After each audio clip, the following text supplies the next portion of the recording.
Welcome, everybody. One of the areas where there is the most obvious conflict between stated principles and actions in the real world is when it comes to freedom of speech and non-intervention from the modern right-wing and Republican Party, which has advocated very loudly for a long time for more freedom of speech and less intervention of any kind unless absolutely necessary, except as we increasingly see in so many areas, including the areas of education and when it comes to book bans. And the sort of highlight, the top level statistic that we start with today is that in the 2023-2024 school year, that's the school year we're currently still in, the number of book bans has exploded to a record 4,000 and climbing this school year so far. And we're going to look at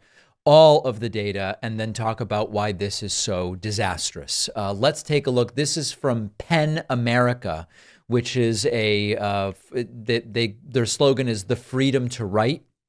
And they are advocates for educational freedom, actual freedom of speech, etc. Key takeaways: bans are speeding up, more than 4,000 in the first half of this school year and more than all of last school year in total. It is a nationwide campaign. There have been banning activities in 42 states. This is happening in blue and red districts, but when you see where this is focused, you will very quickly see the right-wing bent to this.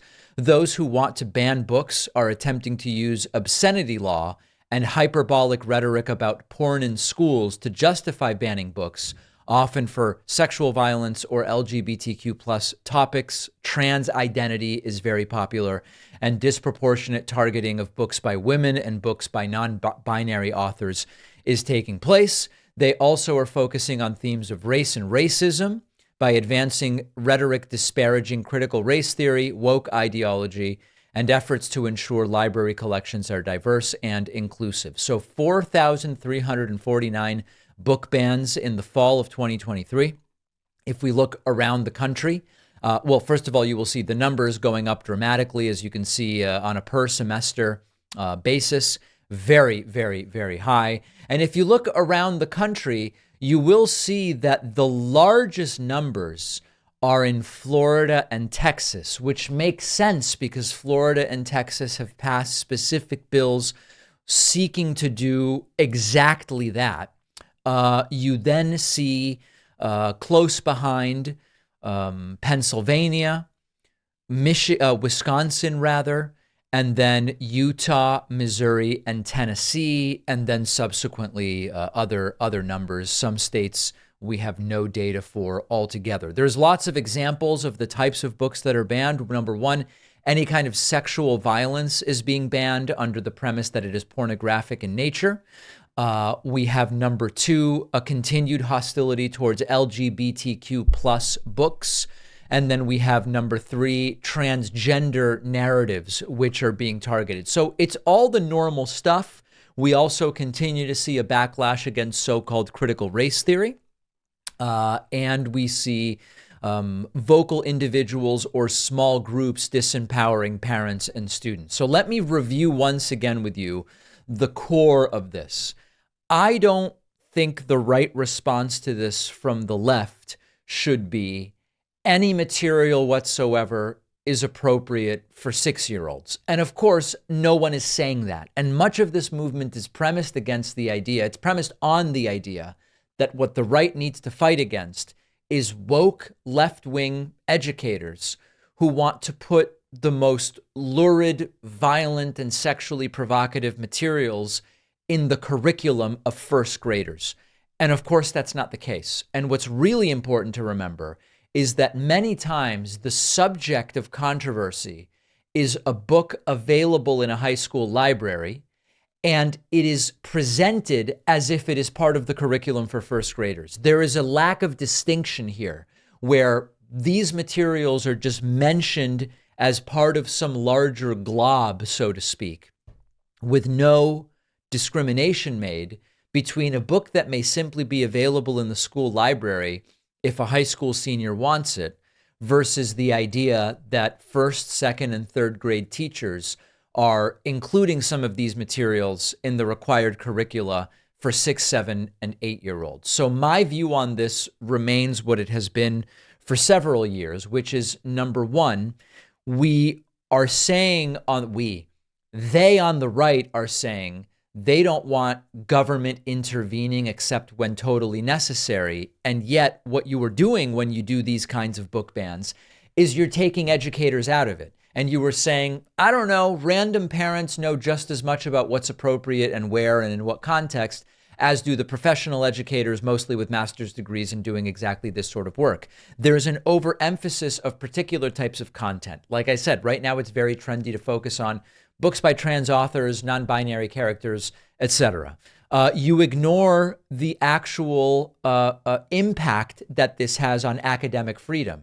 Because if you really want freedom of speech, no matter what it is you believe is the right material for what age student, when these individuals and groups and parents come in over the top and say, this is what is appropriate, you're impacting academic freedom more broadly. Now, they don't care because they believe academic freedom means liberal indoctrination. But if you're actually going to stand for this non-intervention, let the professionals do what they do best sort of perspective, then you have to allow them to make those decisions. And again, as I said, curriculum versus library standards, elementary school, middle school, high school, there should really be different standards and a different evaluation here. What are books that are part of a curriculum in an elementary school has a different answer than what books should simply be available in a high school library, different books, different ages. And so this debate is touching on a bunch of different issues. It does touch on educational philosophy. And there is no doubt that if you want to pull your kids out of public school,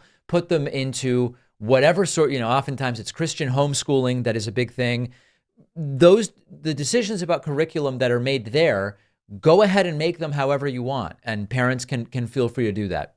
The imposition on professional educators in a public school setting, the rights of students to access diverse materials, for them to be available, and then students and parents and teachers and whoever can consult on what is right for whom, but taking away the freedom of these materials being available is not in line with the free speech position that many of these right-wingers claim to take. And then, of course, when you have a decision-making framework, I don't deny, and I don't really know anyone on the left who denies that parents should have input, but to have these angry, raging parents showing up screaming at PTA meetings or school board meetings or whatever it is, and saying they know better than the professionals who do this for a living, they don't respect that expertise. They don't respect the distinct roles that exist in librarians and teachers and superintendents and principals, etc. So this is another example of they claim to be about free speech and diversity of ideas, but they want to take away a whole bunch of that based on their personal predilections when it comes to libraries and curricula,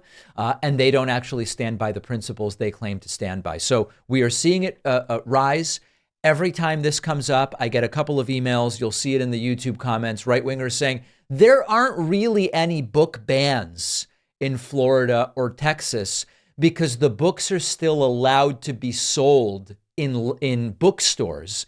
And that, of course, completely circumvents the reality that we're talking about banning books in an educational context, in a public school context, which is where most students are getting their education. So more of the same, more of what we've come to expect.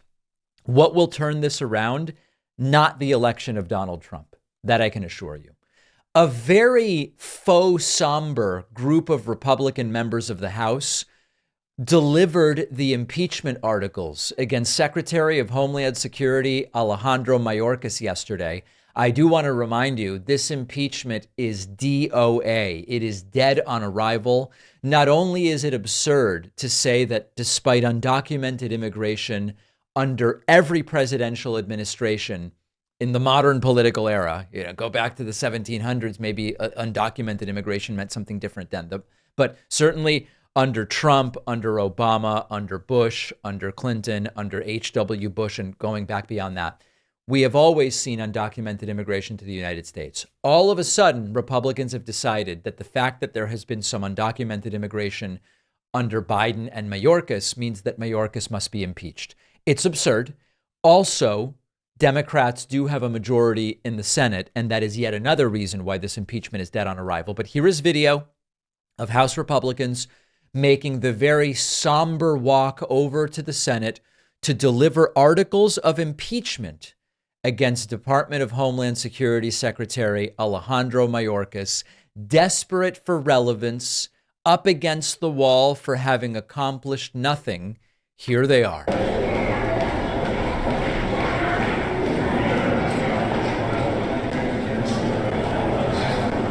By the way, Marjorie Trader Green is in the group. These are the impeachment managers. They will be managing the impeachment of Mayorkas.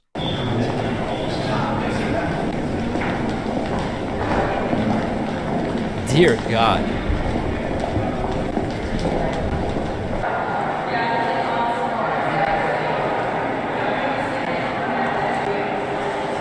And by the way, I get that this is not, this has a very visual element. We'll get audio in a moment. If you're just listening today, just imagine that the absolute worst that America has to offer on the taxpayer dollar are just walking around delivering articles of impeachment that have no basis in fact and are destined to go nowhere. Imagine that in your mind's eye.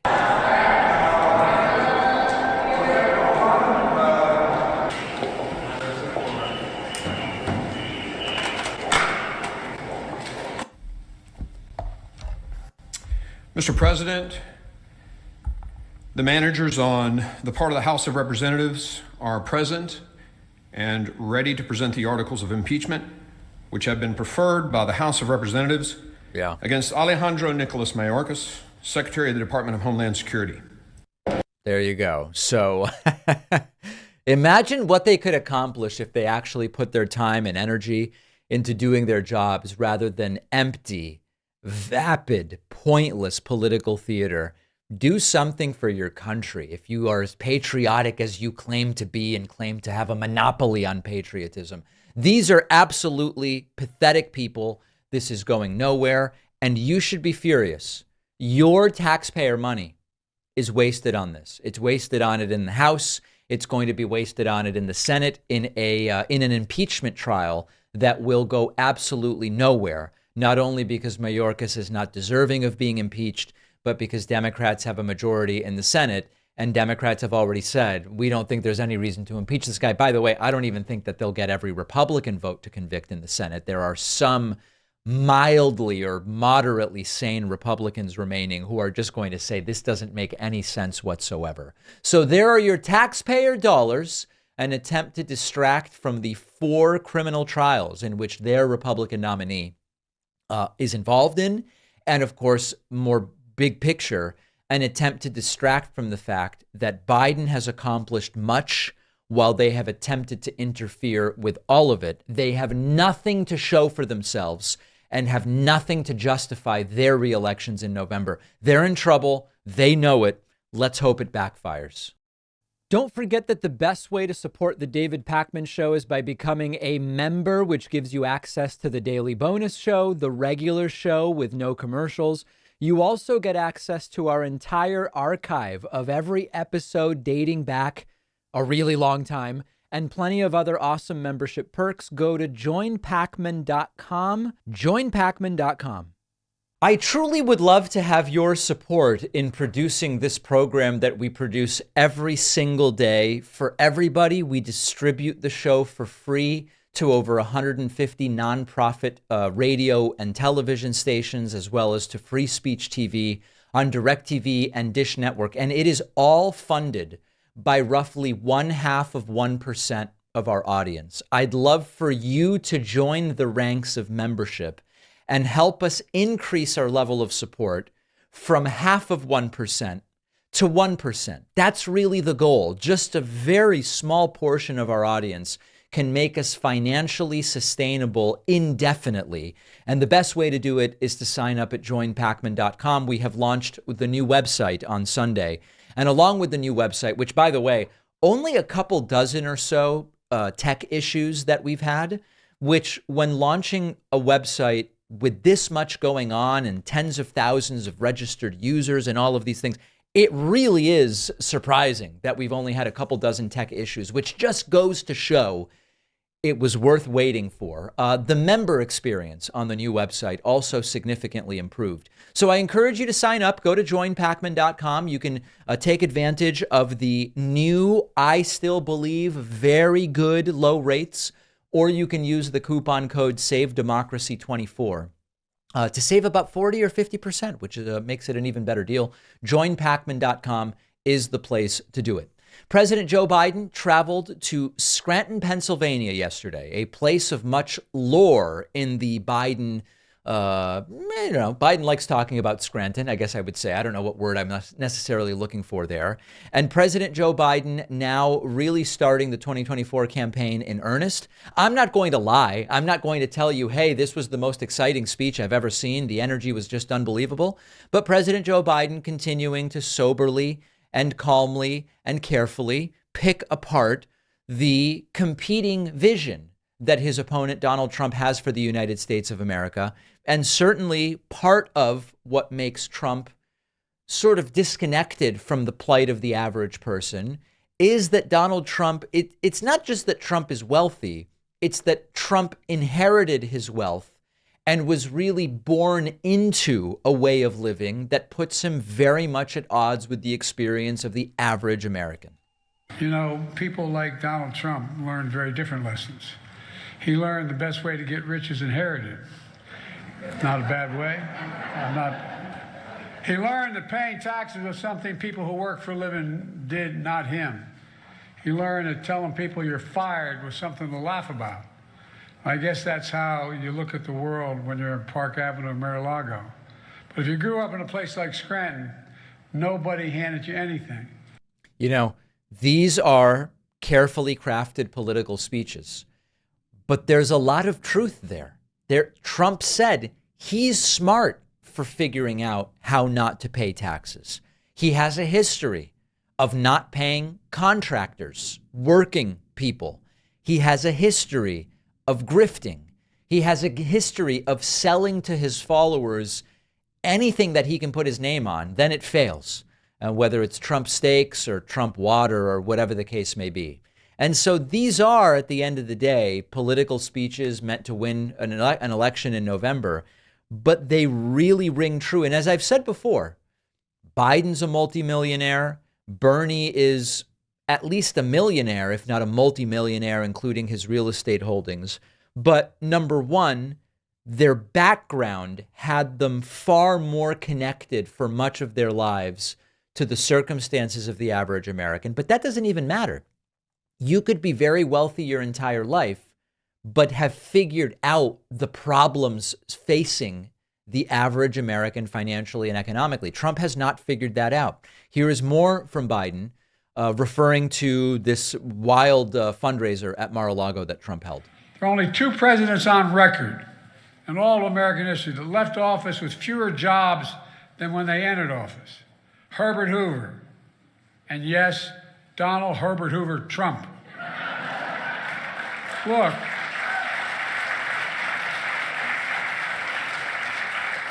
Trump's running again on the same failed trickle-down policies.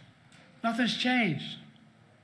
Just a few months ago at a closed-door event in Mar-a-Lago, he told his millionaire and billionaire donors the following, this is a quote, "You're rich as hell, and we're going to give you tax cuts," end of quote. And then they all laughed about it. Not because they didn't think it would happen, because they knew it will happen if he's elected. How does that make me feel? How does it make you feel? How does it make the people I grew up with feel? Now, you don't have to advocate for higher taxes to recognize that the priority of lowering them for the richest of the rich is both morally inconsistent with what the country should be doing right now and also bad economics. You can argue, and by the way, I'm on the left, and I'm a social democrat on the left. I just was interviewed on the Iced Coffee Hour in Las Vegas a couple of weeks ago. And I said, it's not a big thing for me to go around raising taxes, but we certainly shouldn't be lowering them on the very rich. Loopholes do need to be eliminated, and we do need to rethink some of our spending priorities. You don't have to go around saying, because a lot of the reactions to Biden's speech yesterday were, Biden just wants to raise taxes and raise them on everybody. First of all, no, he doesn't. He's made that clear. And secondly, there's a difference between saying, let's not go out of our way to lower taxes for Trump and his ultra-rich cronies versus saying we may be taxed enough, particularly at most of the income range. One last comment from Joe Biden yesterday in Scranton, where he did make reference to Donald Trump and the idea of injecting bleach to prevent or treat COVID. That was quite a day several years ago. When the pandemic hit, Trump failed the most basic duty any president owes the American people, a duty to care and a duty to respond. Remember when he told us, don't worry, this will all be over by Easter. That was Easter of 2020, remember. Remember when he told us literally, inject bleach. Bless me, Father. Look, think about it. Think about it. Because he failed to care, not only did people die, but millions of Americans lost their jobs, their homes, their livelihoods. On Trump's watch, of the 4 years he was president, we lost nearly 3 million jobs were lost. All right. So certainly the jobs record is very, very clear. COVID did play a role in that. A reasonably good speech by President Joe Biden. I'm curious what the campaign strategy is going to be. With Trump not in his basement, but in a courtroom, it's not totally clear how much campaign activity Trump's going to be able to do. My guess is he will be doing rallies on weekends around his criminal trials. We'll see what Biden has in store, but a certainly sensible and accurate critique of what it is Trump brings to the table ideologically from a personal finance standpoint, and it is not what this country needs. Donald Trump falling asleep again in court. So far, his criminal trial has gone on for 2 days. We are in day 3 right now. Trump falling asleep during 100% of the first 2 days. Mediaite reports Trump fell asleep again at day 2 of hush money trial. Several reporters shared on the air that Trump fell asleep in court. CNN contributor Norm Eisen tweeted Trump is asleep again at 11 a.m. This was corroborated by others. MSNBC's Yasmin Vasugian passed along contributor Lisa Rubin's observation that Trump is having his eyes closed and leaning to the left. Let's take a listen to that report from MSNBC. One more note I want to say, and it's more of Trump's demeanor inside the courtroom so far today. His eyes are closed. He is leaning to the left a little bit, quiet. His arms crossed as well. That's what we're getting from inside the courtroom. Lisa Rubin giving us some of those notes. Yes. So Trump very, very sleepy. And despite running against Sleepy Joe, it seems to be Trump that is really the sleepiest of everybody. Also, very interestingly, Trump was warned, you will be jailed if you don't show up to court every day. Trump making a number of requests, and you could even call them demands. He wants to miss trial in order, he doesn't want a mistrial. He wants to skip trial tomorrow in order to go to the Supreme Court to sit in the audience during arguments about presidential immunity. He wants to skip trial next month in order to go to his son Barron's high school graduation, despite the claim from Michael Cohen that Trump has never gone to any of his kids' high school graduation, so it seems like that may be a ruse. And the judge is warning Trump, you will be jailed. Here is a Mediaite report, Judge Juan Merchan issuing Trump a stern warning, show up or be arrested. According to MSNBC Vice President of Editorial and Booking, Merchan told Trump, if you do not show up, there will be an arrest. And that would be certainly an extraordinary moment in American history to see a former president under criminal indictment during trial arrested for skipping trial. So Trump's demeanor, certainly bizarre. In a moment, we are going to talk about Donald Trump actually lashing out, kind of reacting to a potential juror. The latest news is that as of this moment that I'm recording this, by the time you hear this, it may be different. As of this moment, 7 of the jurors have been selected. A number of jurors have been no-go'd and dismissed. We're going to actually hear from one of those jurors very soon. But we are moving forward on this trial, and it is believed that there will be opening arguments on Monday. I also want to go back on what I just said.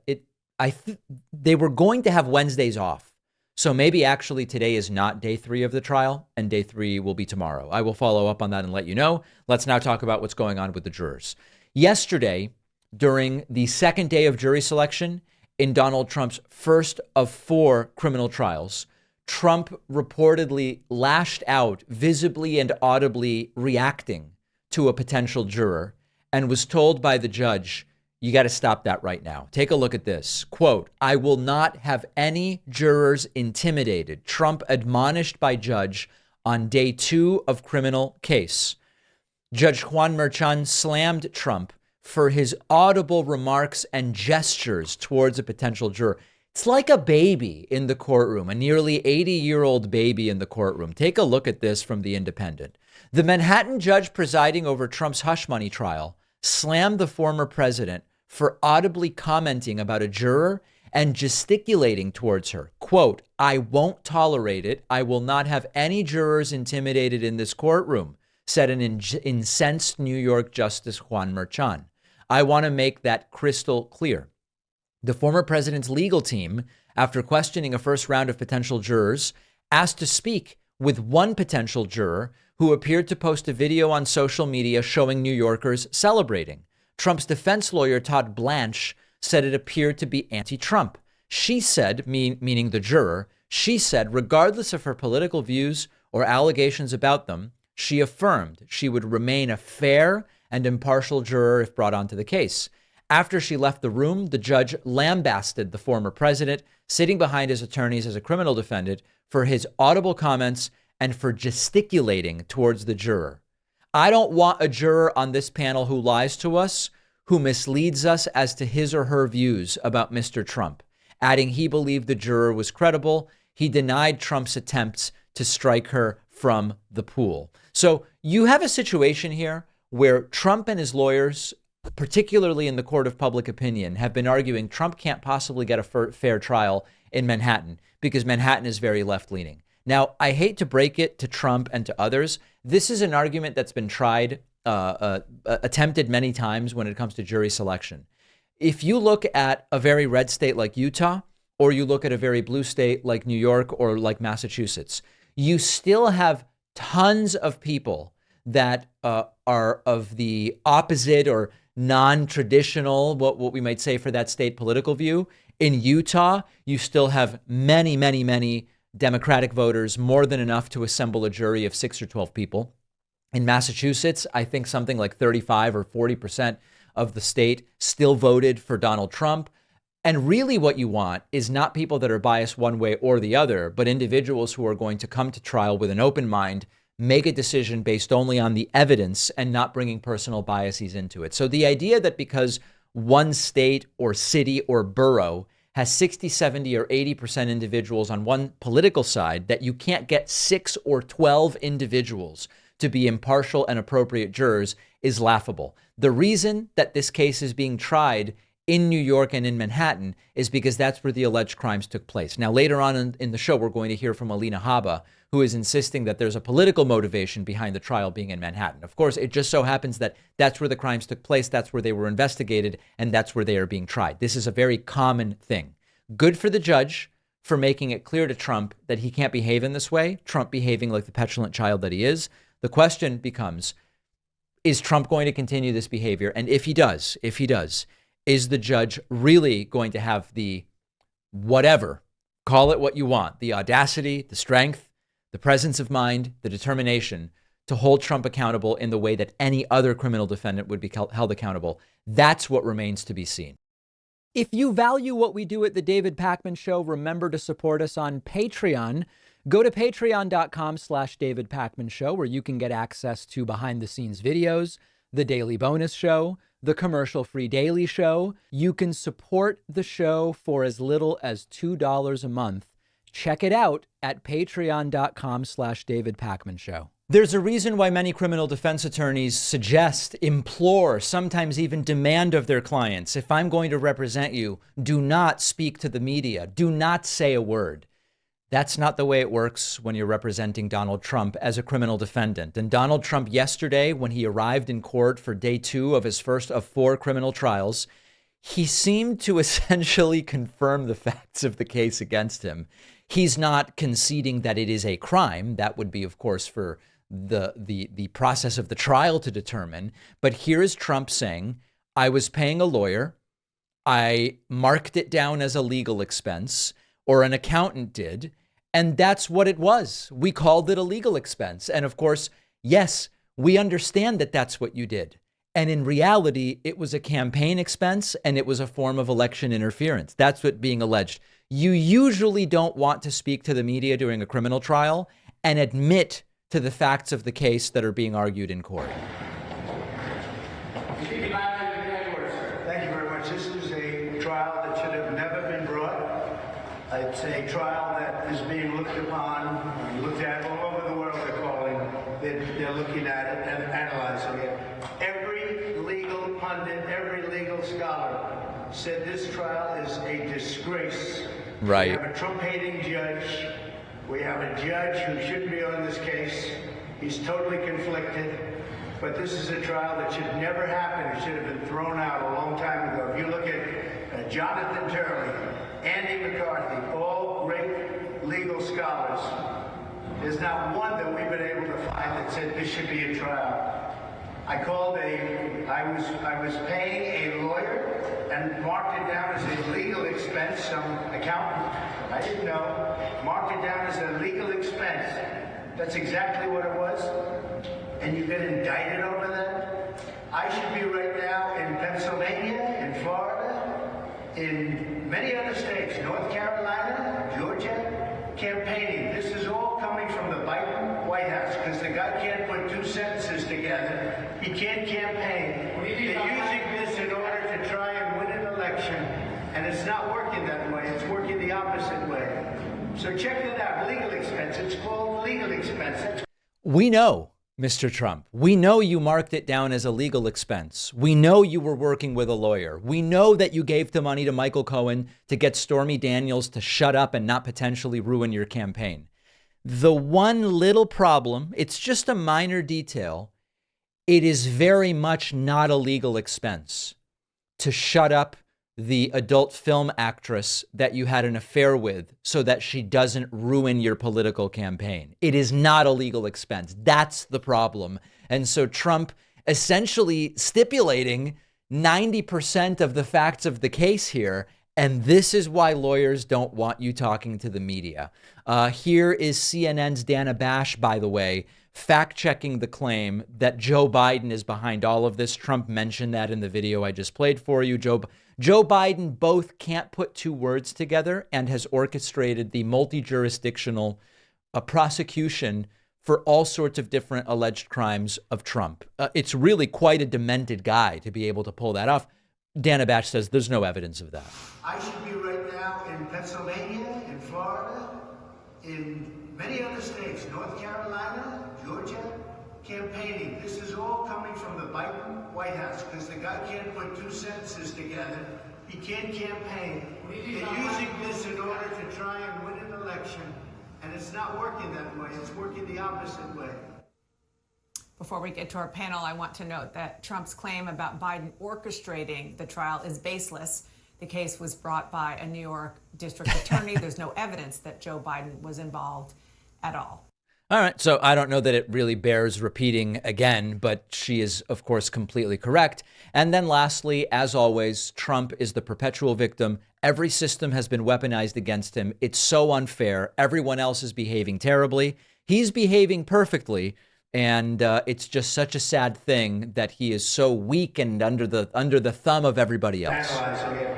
Every legal pundit, every legal scholar said this trial is a disgrace. We have a Trump-hating judge. We have a judge who shouldn't be on this case. He's totally conflicted. But this is a trial that should never happen. It should have been thrown out a long time ago. All right. So this from that earlier segment, where Trump insists that this is just the mere fact that he has to answer to these charges is part of the wrongdoing. He is being assailed. They are hitting him with justice like a weapon targeted against an undeserving. All right, maybe there's just evidence that you did all of these different things. So this is going to get very interesting very quickly. The latest report is that opening arguments are going to start Monday. There is speculation that Melania may potentially be a witness in this trial. It's going to get very real very quickly. Trump wildly triggered just by the process of jury selection. Just wait until the trial in chief gets going. And of course, no day of legal analysis is complete without hearing from Trump's failed former lawyer, Alina Habba, who went on Fox News. Let's talk about that next. Multiple reports now that Trump has been sleeping in court both of the first 2 days of his first of 4 criminal trials.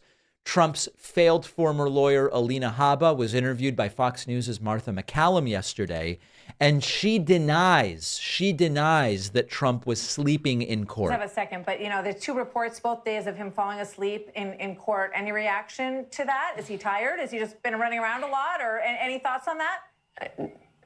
If anything, he's probably brutally bored. I mean, it's painful. They make him sit there through jury selection. The first day was procedural, but no, I've heard that report. It's unlikely. I know him. I sat through trial after trial with him. That never happens. Well, so President Trump is incredibly focused. Yeah. Now, who do you believe? The close to 10 reporters who saw Trump sleeping both days and were in the courtroom, or his own former lawyer turned media spokesperson who makes money by working with Trump, who was not actually in the courtroom on this particular day? You tell me who you believe. Now, then we get to the really interesting parts of this interview. As interesting as it is to hear Alina Habba say, of course, Trump wasn't sleeping, we get to the part where she doesn't seem to understand why the trial is in New York. Alina Habba, in this portion of the interview, suggests that there is only politics for why this trial is happening in New York, rather than it's the place where the alleged crimes took place. Sure. Thank you. I think that we're seeing a painful, unfortunately, selection because we're in the state of New York, which is definitely by design.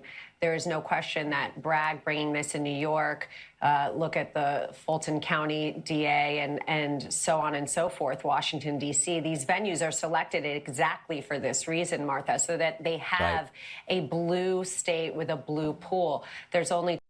There you go. So I don't know if she paid someone to show up and take the bar exam for her, or if she knows that she's spewing nonsense for political reasons and that what she's saying isn't actually true.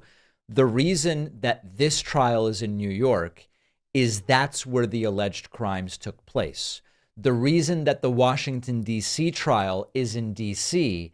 is that that's where the alleged election interference took place. The reason that the Georgia case is in Georgia and in Fulton County, it's because that's the state where it took place.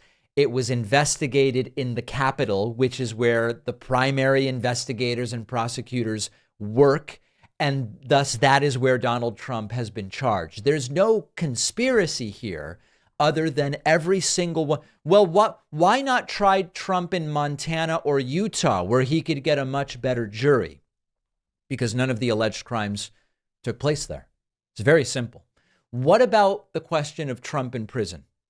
Alina Habba was asked during this very same interview by Martha McCallum, is Trump worried about being thrown in jail for violating all of the admonishments placed by the judge?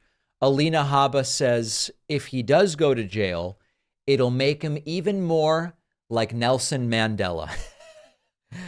Oh boy, how disconnected from reality do you have to be to think there's anything in common that Trump shares with Nelson Mandela? Or these jury members are chosen, which is obviously something that's a bit of a concern. But I want to go back to my question before I let you go. Do you think that this threat of 30 days in jail will change the social media actions of the former president in any way, or will he keep doing this? I don't think so. I think that he is respectful, but there has to be boundaries and we should appeal it. It's currently on appeal. So there's also a due process element to this. We have the items on appeal in this case that have not yet been heard. Is he concerned about the possibility of being sent to jail as a ramification of these? He's not He would love it. concerned about being sent to jail. I think like anybody, he's concerned about going to jail. But if they put him in jail for his First Amendment right, he will be like Nelson Mandela. I mean, that would be just absurd. And frankly, they'll win him the election. I just have a second, but there's 2 reports both days of him falling asleep. All right, now they go to the falling asleep stuff. It would be a little bit different for Trump to be thrown in jail for attacking the daughter of a judge who has nothing to do with the trial than Nelson Mandela. And the funny part about it is the people who see Trump as a pseudo deity, I don't know that they're necessarily that big on Nelson Mandela. In other words, I don't think people on the left will see Trump as a Mandela-like figure if he is thrown in jail for violating gag orders or skipping trial or whatever the case it is. And I don't think the people on the right see Mandela as a figure to be admired. So I don't know that they're going to liken Trump to Nelson Mandela either. It's all very weird, but I don't see Trump as a Mandela-like figure. I wonder how much Alina Habba even knows about Nelson Mandela. So there is the commentary. This is not exactly, sometimes there are trials where you look at the cable news establishment and you really have legal commentators and analysts that are prestigious and knowledgeable. Fox News and Newsmax are not exactly hearing from the best when it comes to legal opinion, but I'm sure we will continue to hear from Alina Habba. Let's take a break. I want to talk about the broader circumstances in the presidential campaign that is indeed still taking place, as well as some other things. So we'll take a quick break. Make sure you're subscribed on YouTube, youtube.com/David Pakman Show. Follow us on social media. Interact with the David Pakman Show community. See exclusive content. See when we're taking calls live. And stay up to date on other big show announcements. We post daily. Find us on Reddit, Twitter, Instagram, Facebook, Discord, and TikTok. It's happening slowly, but it's continuing. We are seeing changing dynamics in the 2024 presidential election. It is not cause for any of us to say we're going to stay home. I'm putting that right up front now, but it is certainly interesting to see how the dynamics and the texture of this campaign are changing. And in particular, we are seeing the approval rating for Donald Trump absolutely collapse. Now, the start of his first criminal trial underway. It is not yet necessarily having an impact on the how will you vote polling question, but it is still an interesting element of this to look at. So let's discuss. Newsweek reports Donald Trump's polling numbers are dropping, writing Trump is losing support as Biden is gaining it with 7 months to go until the election. Biden has extended his lead over Trump from 1 point in March to 4 points in April in the Reuters Ipsos poll. The dip in support for Trump continues the trend throughout the year. In January, Trump was +5, then it was +1, and then -1, and then -4. Trump has also fallen in surveys conducted by the New York Times Siena. Biden was found to have almost completely erased Trump's lead in an April 13th poll after being down 5 in March, riding a wave of momentum. In April, that was virtually tied. So that is a change of 5 points. Now, I don't think it's necessary to point to an overwhelmingly rosy picture.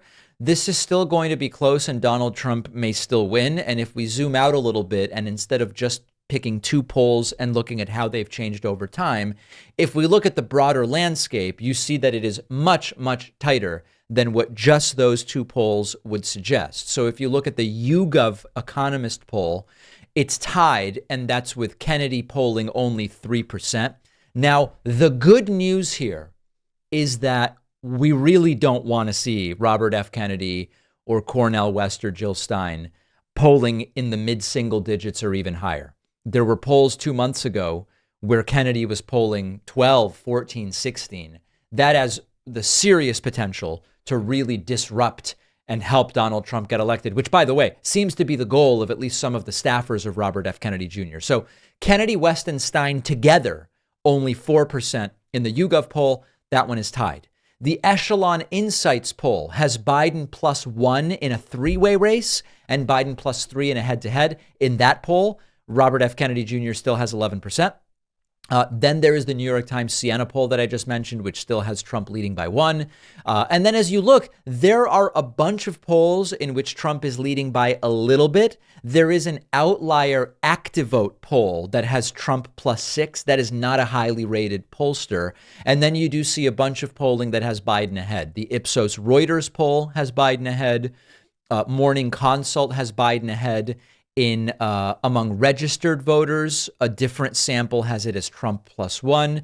So the point here is it is looking better for Joe Biden than it was 2 months ago. But this is no party where we say this is going to be a blowout victory. If we zoom out, structurally, presidents tend to get reelected. Presidents are even more likely to get reelected when the economy is pretty solid. Trump's criminal trials certainly don't seem to be helping him. They may not be hurting, but they don't seem to be helping. And of course, pulling him off of the campaign trail may have some kind of deleterious effect. So I plan to vote, and I don't think it matters which state you vote in. We should all plan to vote. There is an asymmetric level of risk here in the sense that voting, not voting, it's just one vote. Does one vote really matter? Remember that if everybody who thought to themselves, this election is unlikely to come down to just me, maybe I'll stay home. If everybody who thought that did stay home, it actually is a number of voters that could make a difference and flip the results. So let's all plan to vote. We like seeing Trump's approval declining. We like seeing Biden climbing in the polls, but it is still, particularly if you believe Rachel Bitecofer on this, with regard to it's too early to even really know what the full electorate wants. We need to wait, she says, till Labor Day, which is feeling very late to me, but she's the expert, I'm not. If you believe that, we still may see changes over the next 5 months that could completely upend this election. I'll be voting.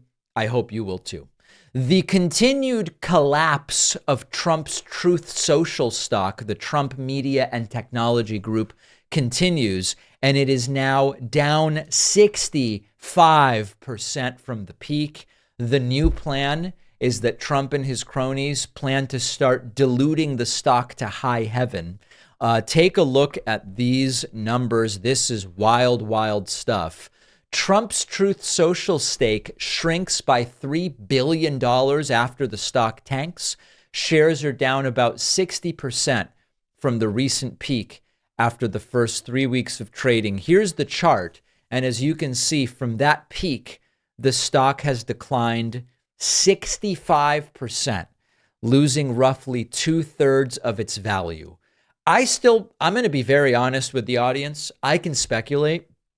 I still don't know what the game is here. The initial idea was that this entire going public thing was a way to funnel money to Trump at a time where he desperately needs money to cover legal fees. The problem with that hypothesis is that Trump's shares, if it is to be believed, and I believe it is, are currently locked up for a 6-month period. But would there be other ways for Trump to extract money from this in order to cover his legal fees and pay for all the things that he has to pay for? Could he get loans against his stock? Maybe, except he may already have done that. He may already be highly leveraged. Is this a way to launder money from Trump cronies into Trump and Trump's organization? We just don't have the answer here. We know Trump loves a good money grab. We know if you go to Trump and you say, hey, here's an idea for how to bring in a bunch of money, sell some Bibles with Lee Greenwood, or let's go public with the Trump Media and Technology Group. What we do know is that Truth Social does not have the economics to support the market cap that it did. Truth Social lost money. Its revenue was only a few $1 million and reportedly lost close to somewhere between $45 and $50 million over the recent reporting period. Truth Social doesn't have any particularly compelling intellectual property that would make it valuable. It doesn't have a particularly large user base that would make it valuable despite not having revenue. It's not on the cusp of any big breakthroughs technologically or from any other perspective. So there is really no serious justification for the Trump Media and Technology Group to ever have had the market cap that it had. The market cap now reported by Google Finance as down to $3.5 billion after being significantly higher than that. And as you can see here, a major decline. Truth Social did announce they are getting into streaming, which I can only assume is going to be yet another failure of the style that we have been seeing so far. Could this be Donald Trump's next bankruptcy? Maybe. There always seems to be some bankruptcy around the corner for Trump. We have a voicemail number.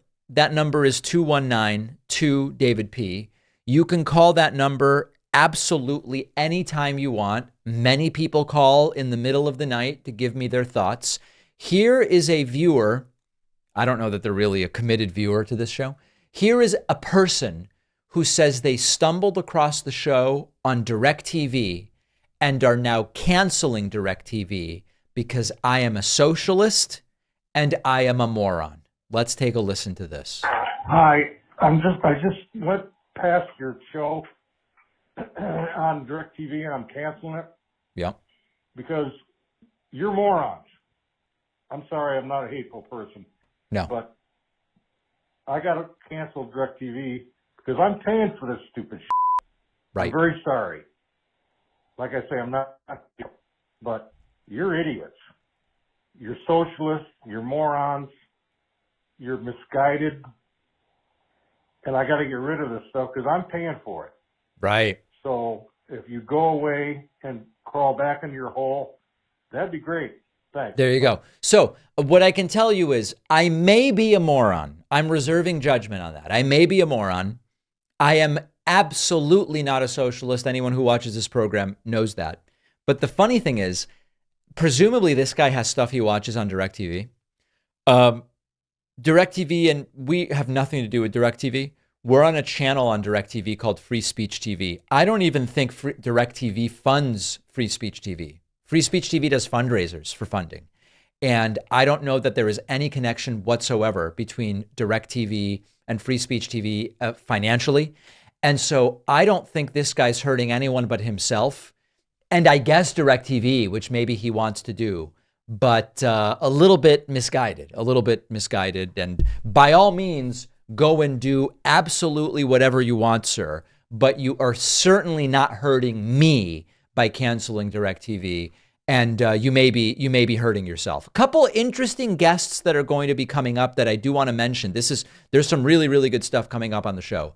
We are going to have the great Joseph Stiglitz on the program. This is a very much requested guest for years. We haven't been able to get him. He is going to be on the program. Let me see if I can figure out exactly when it is. Coming up at some point. He is a very well-known left-wing economist. He's in his 80s. Very much looking forward to speaking with him. Brian Kaplan is going to be back on the program. He has a new book about housing. I have laid out my housing proposal. Please don't tune out, everybody. It's not as boring as it sounds. I've laid out my housing proposal, which includes about 10 different points, including 30% of it is we've got to build way more housing. Brian Kaplan has a new book about housing. I will present my plan to him. He will evaluate it. We will see what he thinks needs to be done on housing. I think it's going to be great. Next, we are going to have Johan Hari back on the program. He has been on the program before. He has a new book about the rise of the weight loss drugs like Ozempic and Ozempic and however else you want to pronounce it, and the other one. So we'll be speaking to Johan Hari about his new book about the weight loss drugs, and fellow Argentinian Federico Finkelstein is going to be back on the program. He has a new book about the growth of global fascism. It is an extraordinary book. He will be back on the program. And I think that that's going to be great as well. So really, really great guests coming up. We just had Congressman Richie Torres on. All things to look forward to. We have a tremendous bonus show for you today. Yet again, I spoke to Richie Torres about this yesterday. He said, I don't know what Republicans are going to do about the Speaker of the House. MAGA Mike Johnson's speakership does appear to be in danger. And we are going to talk about that on today's bonus show. The armorer on the movie Rust, which is where Alec Baldwin accidentally shot and killed someone. The armorer has been sentenced to 18 months in prison. Is this right? Is it fair? We will discuss. And Robert F. Kennedy Jr. offhandedly mentioned that Trump's team came to him and said, would you be Trump's running mate, his vice presidential running mate? Reportedly, this is being denied. But RFK Jr. says, no, they came to me. They said, would you be his VP? Very interesting, in particular, with regard to the dynamics of how we should be interpreting and analyzing Robert F. Kennedy's candidacy. So all of those stories and more will be on today's bonus show. Please sign up at joinpacman.com. Oh, the bonus show where you want to make money. Everybody else that makes money to fund themselves is bad. Yes, please sign up at joinpacman.com. Get instant access to the bonus show. Alex Jones hates that we have a bonus show. and that we have members and all of this stuff. And we are doing what we can to grow our support to 1% of our audience. Join Pacman.com. I'll see you on the bonus show, and I'll be back tomorrow with a new program.